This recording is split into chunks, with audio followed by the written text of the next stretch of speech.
शादी के 5 दिन बाद 23 फरवरी 2018 को दोपहर के लगभग 12:30 बजे नई नवेली दुल्हन रीमा साहू किचन में खाना बना रही थी। तभी अचानक किचन में बहुत तेज धमाका हुआ। धमाका इतना तेज था कि किचन की खिड़कियां और दरवाजे सब टूट गए। उस समय किचन में सोमशेखर साहू, सोम की दादी और रीमा तीनों एक झटके से जमीन पर जा गिरे। तीनों का शरीर लहूलुहान हो गया। सोम, उसकी दादी और सोम की पत्नी रीमा तीनों बेहोश हो गए। धमाके की आवाज से पूरा मोहल्ला दहल उठा। पड़ोसियों को लगा कि शायद किचन में रखा गैस सिलेंडर फट गया। जब लोग भागकर घर के अंदर पहुंचे तो किचन की हालत देखकर उनके होश उड़ गए। पूरा किचन तबाह हो चुका था और तीनों फर्श पर लहूलुहान गंभीर रूप से झुलसे हुए पड़े थे। लेकिन सबसे हैरान करने वाली बात यह थी कि किचन का गैस सिलेंडर सही सलामत था। किसी की समझ में नहीं आ रहा था कि आखिर धमाका हुआ तो हुआ किस चीज से। बिना एक पल गवाए पड़ोसियों ने पुलिस, एम्बुलेंस और सौम्य की मां संयुक्ता जी को कॉल किया और इस दर्दनाक हादसे की सूचना दी। एम्बुलेंस आते ही पड़ोसियों ने तीनों को जिला अस्पताल ले गए, लेकिन 85 साल की दादी ने अस्पताल पहुंचने से पहले ही दम तोड़ दिया। वो उस धमाके से बच नहीं पाई और इस दुनिया को छोड़कर हमेशा हमेशा के लिए चली गई। इस परिवार में दुखों की शुरुआत हो चुकी थी। डॉक्टरों ने उन्हें देखते ही मृत घोषित कर दिया था। सौम्य और रीमा की हालत बेहद नाजुक थी, इसलिए शुरुआती इलाज के बाद डॉक्टरों ने उन्हें बुर्ला के मेडिकल कॉलेज रेफर कर दिया। पर वहां पहुंचते पहुंचते किस्मत ने एक और खेल खेल दिया। सभी लोग सौम्य को हॉस्पिटल में एडमिट करके उसकी जान बचाना चाहते थे, लेकिन सौम्य की सांसें भी हमेशा हमेशा के लिए थम गई। डॉक्टरों ने बताया कि सौम्य भी अब इस दुनिया में नहीं रहा। इधर रीमा भी जिंदगी और मौत की लड़ाई लगातार लड़ रही थी। रीमा की खराब होती स्थिति देख उसे बड़े अस्पताल में शिफ्ट किया गया, जहां उसका इलाज शुरू हुआ।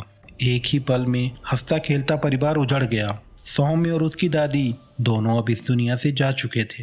रीमा का शरीर 40% झुलस चुका था और वो अस्पताल में जिंदगी की जंग लड़ रही थी।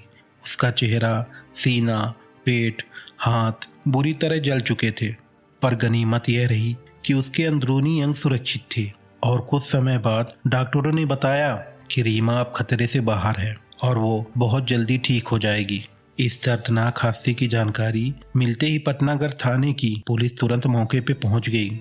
शुरुआत में तो अफसरों को यही लगा कि शायद गैस सिलेंडर फटा है, लेकिन जब उन्होंने किचन में जाकर देखा तो सिलेंडर सही सलामत था। सिलेंडर को देखते ही वो लोग दंग रह गए और उन्हें समझ आ गया कि ये सिलेंडर ब्लास्ट नहीं बल्कि बम ब्लास्ट है। उन्हें शक हुआ कि हो सकता है और भी बम रखे हों, इसलिए उन्होंने तुरंत बम डिस्पोजल टीम को बुला लिया। टीम ने रसोई के साथ पूरे घर को चेक किया, लेकिन और कहीं कोई बम नहीं मिला। टीम ने वहां की हवा में फैलते धुएं को सूखकर बता दिया कि यह पक्का बम का धमाका है। इसके तुरंत बाद फॉरेंसिक टीम पहुंची और सबूत के तौर पर बम के छोटे छोटे टुकड़े जुटाने लगी और पुलिस ने साफ कर दिया कि यह धमाका बम से हुआ है। लेकिन एक सवाल पूरी पुलिस टीम को खाए जा रही थी, आखिर ये खौफनाक बम इस किचन तक पहुंचा कैसे? पुलिस ने सबूत की तलाश में रिश्तेदारों और पड़ोसियों से पूछताछ की, पर किसी के पास कोई प्रॉपर जवाब नहीं था। जिन 3 लोगों को यह सच पता था वो खुद इसका शिकार हो चुके थे और 2 तो अपनी जान भी गंवा चुके थे और अकेले बची रीमा बोल भी नहीं पा रही थी। वो हॉस्पिटल के बेड पर जिंदगी और मौत की लड़ाई लड़ रही थी। पुलिस के पास रीमा के ठीक होने के इंतजार करने के अलावा और कोई रास्ता बचा नहीं था। आखिरकार करीब 1 हफ्ते बाद 3 मार्च 2018 को रीमा की हालत में थोड़ा सुधार हुआ और रीमा बयान देने लायक हो गई। रीमा ने पुलिस को बताया कि 23 फरवरी 2018 को दोपहर के लगभग 12:30 बजे रीमा रसोई में खाना बना रही थी। तभी अचानक दरवाजे पर किसी ने बेल बजाया। उस टाइम सोम अपनी दादी के पास बैठकर उनसे बातें कर रहे थे और दरवाजे पर बेल बजते ही सोम ने दरवाजा खोला तो सामने स्काई किंग कोरियर का डिलीवरी बॉय खड़ा था, जिसके हाथ में एक बड़ा पार्सल था।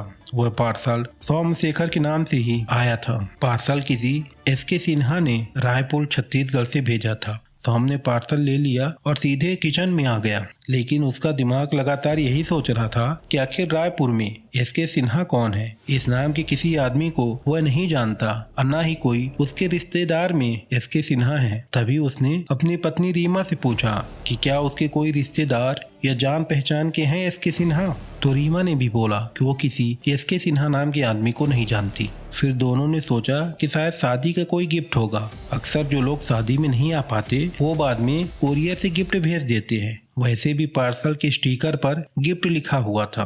तभी सौम की दादी यह देखने किचन में आ गई कि आखिर क्या गिफ्ट आया है, और सौम में अपनी पत्नी और दादी के सामने ही उस डिब्बे को खोलने लगा। लेकिन जैसे ही उसने पार्सल को खोला तो अचानक एक खतरनाक ब्लास्ट हुआ। इस खुलासे ने पुलिस को एक सुराग तो दे दिया। उन्हें लगा कि केस अब सॉल्व हो जाएगा। उन्होंने तुरंत कोरियर डिलीवरी से जुड़े लोगों से पूछताछ करना शुरू कर दिया।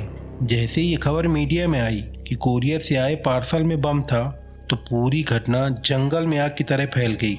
लेकिन खबरों के इस दौर में पुलिस से एक बहुत बड़ी गलती हो गई।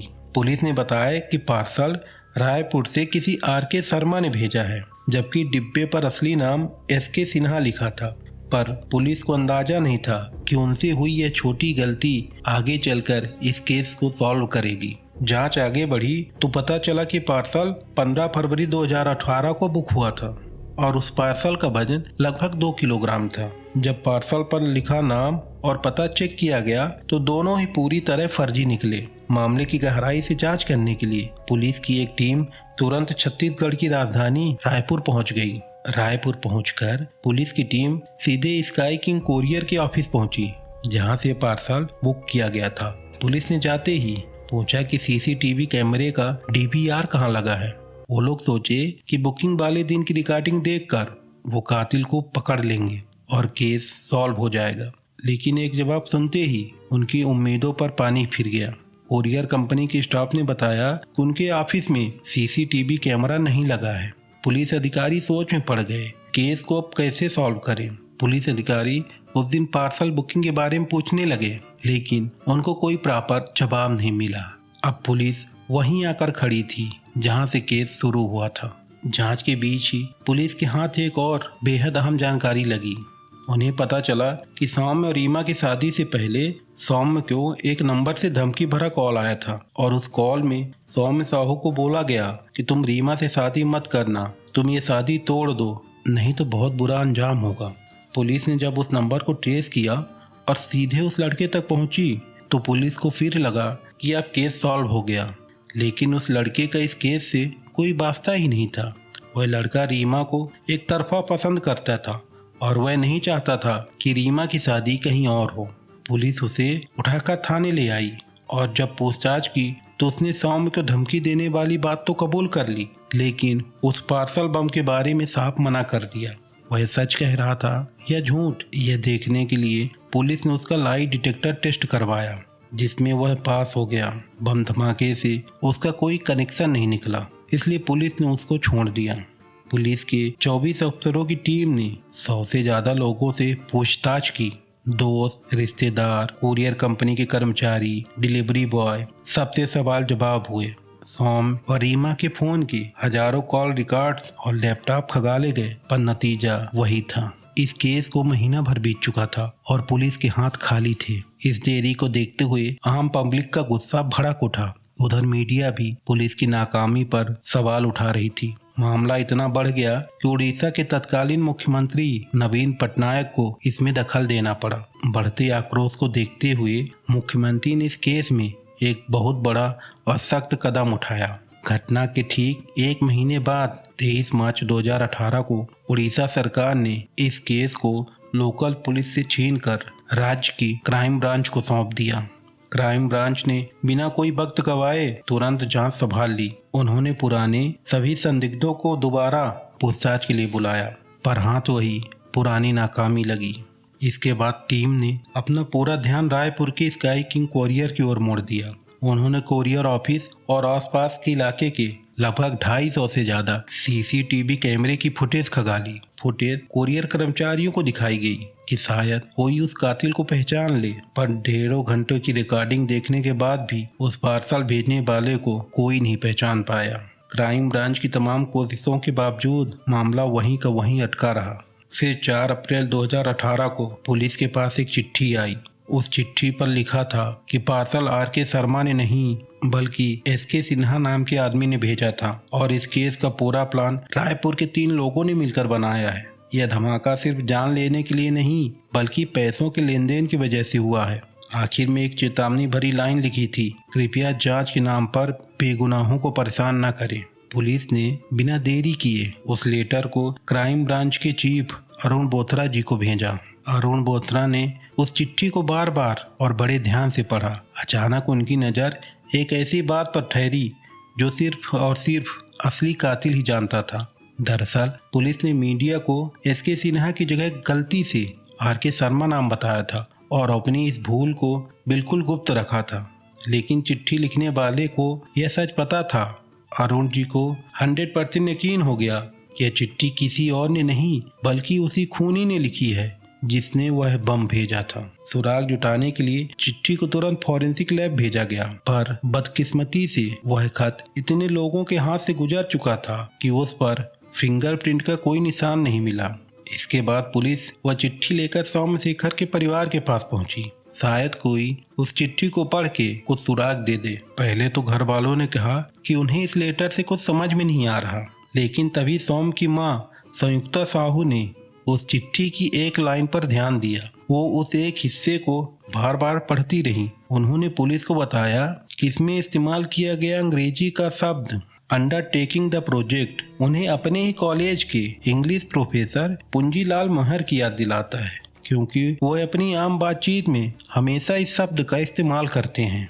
इस केस में पुंजीलाल महर पर शुरुआत में थोड़ा शक हुआ था, लेकिन अब शब्दों के अनोखा मेल मिलते ही पुंजीलाल महर को पुलिस स्टेशन बुलाया गया।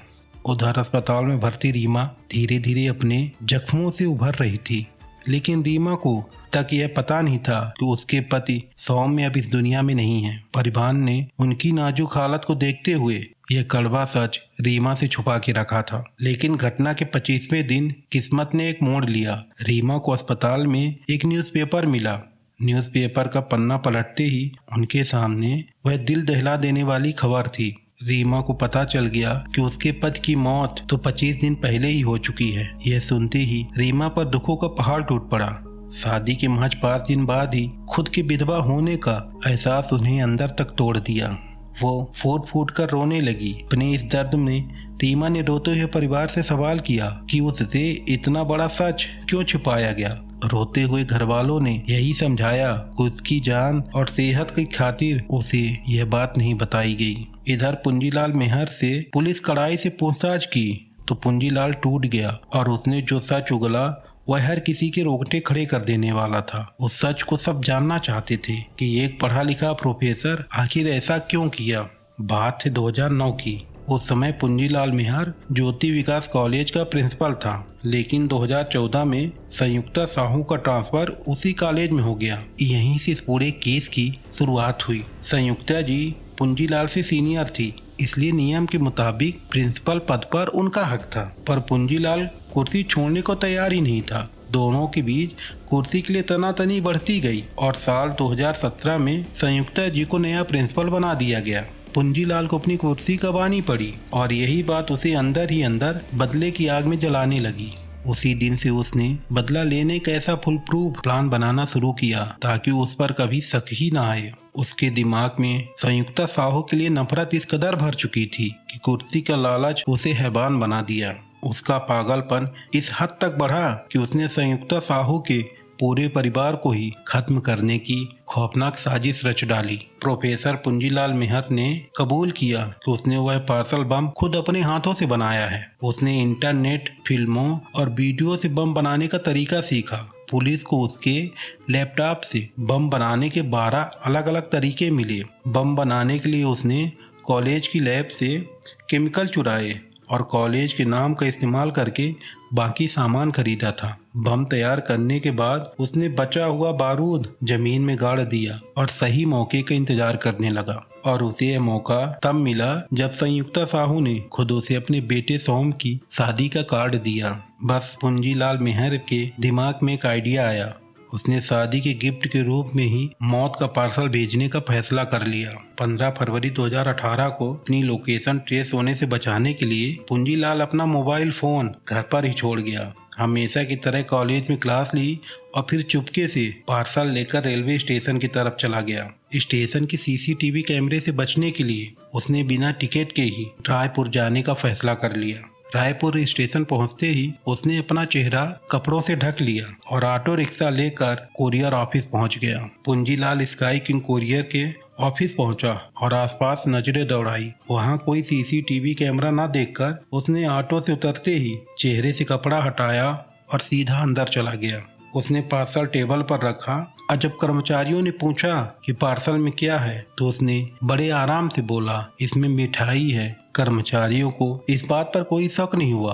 उन्होंने एसके सिन्हा के फर्जी नाम से पार्सल बुक किया और उसे सौम्य साहू के घर के पते पे भेज दिया। काम पूरा होते ही पुंजीलाल ने बिना एक भी पल गंवाए अगली ट्रेन पकड़ी और वापस आया, बिल्कुल ऐसे मानो कुछ हुआ ही ना हो। अगले दिन सब कुछ नॉर्मल था। वह रोज की तरह कॉलेज गया और किसी को उस पर शक न हो इसलिए वह सोम की शादी में भी शामिल हुआ।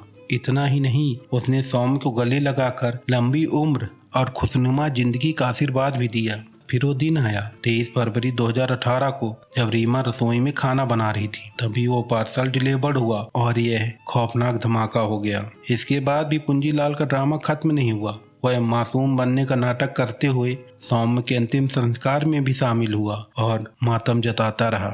लेकिन कहते हैं ना कि पाप का घड़ा एक न एक दिन भर ही जाता है। आखिरकार उसने पुलिस के सामने अपना सारा जुर्म कबूल कर लिया। उसके खिलाफ पुलिस को पक्के सबूत भी मिल चुके हैं। जिस चिट्ठी को भेजकर पुलिस को गुमराह करना चाहता था वही उसकी गिरफ्तारी की सबसे बड़ी वजह बनी। आखिरकार साल 2025 में इस ऐतिहासिक मामले में सेशन कोर्ट ने अपना अंतिम फैसला सुनाया। 28 मई 2025 को जज सोनाली पटनायक ने पुंजीलाल मेहर को आईपीसी का section 302 murder, IPC section 307 attempt to murder, IPC section 201 के तहत दोषी करार दिया।